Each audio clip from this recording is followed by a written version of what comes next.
Suresh Prabhu has been one of the members of the Indian government. He's also been a Minister of Energy, among other things. He's a distinguished political figure in our country. So I request him, although we have very short time left, so 5 minutes, and then we sadly have to disperse. So final 5 minutes to Mr. Suresh Prabhu. Thank you so much.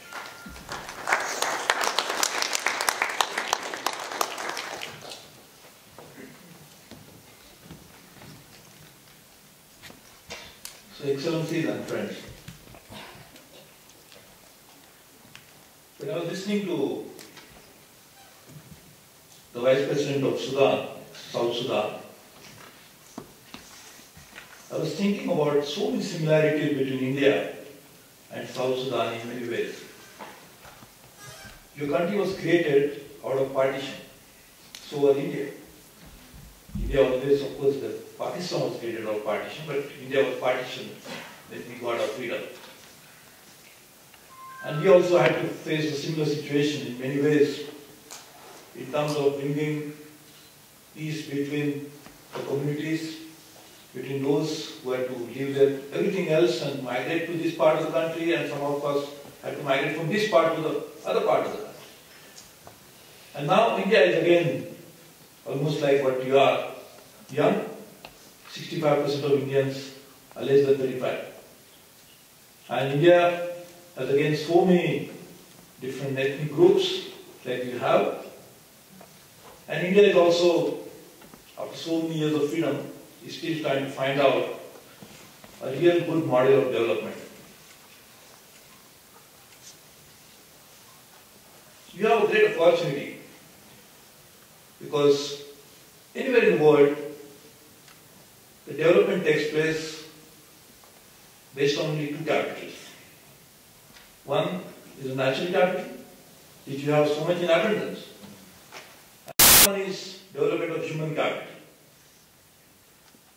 There you have a great opportunity because you are a young country and you can actually invest huge amount of your money into development of that human capital. The third capital that is required, the financial capital, is available plenty in the world, and that's infinite, as you've seen.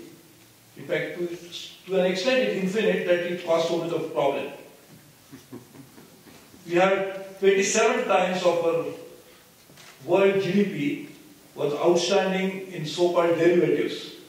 So we could create so much of money in the world which was really not required, which has nothing to do with real economy. But point is, money is available plenty.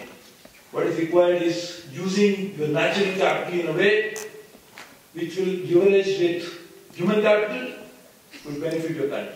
And that's a big challenge.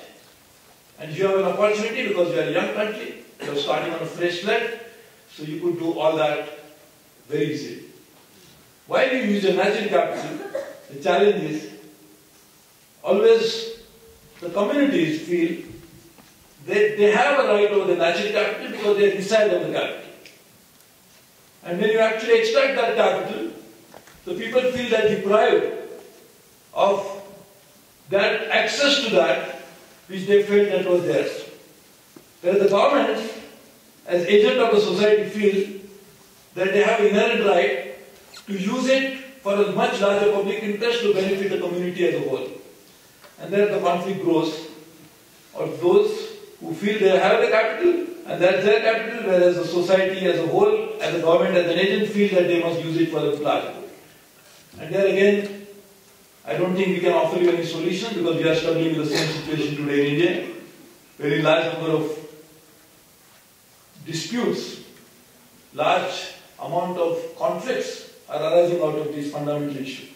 So I think we need to resolve that, and that resolution should come in the form of a democratic setup.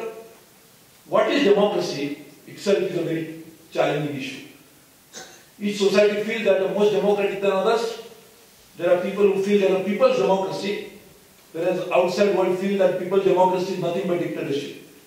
So we really need to find out what is real democracy in the real sense of the term, and that, in my opinion, very easy to find. If your society, the people are happy, that's the best democracy that is functioning.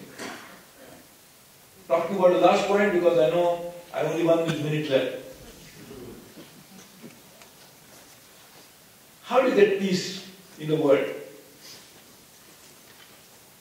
For democracy to function, we need institutions. But if peace to exist, we need individuals who are first peaceful among themselves. The peace, if it is not in the heart, we will never be able to make the world peaceful. So each individual must be peaceful within himself first. So the peace of the heart lies in the heart of the heart. So we must change the hearts so that they will in turn be able to change the society, and society will then become peaceful. And there lies the message which this organization promotes. Change must begin with yourself.